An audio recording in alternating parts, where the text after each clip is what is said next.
cukup aya nama. Mama maparinkeun rupa-rupa pelajaran ilmu pangawaruh ka anjeun nya ujang. Doakeun sing sehat ngan wayahna bantuannya di desa mama teh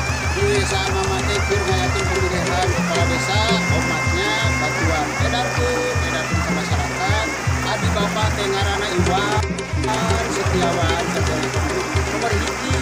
soknya ujang sebarkeun ke masyarakat kalawan hade-hade sing sopan sing satunya mudah-mudahan urang ngajemput kana takdir Gusti Allah digelepkeun dina taun ayeuna kanggo adi bapak jang Iwan asa kitu berapa ini kitu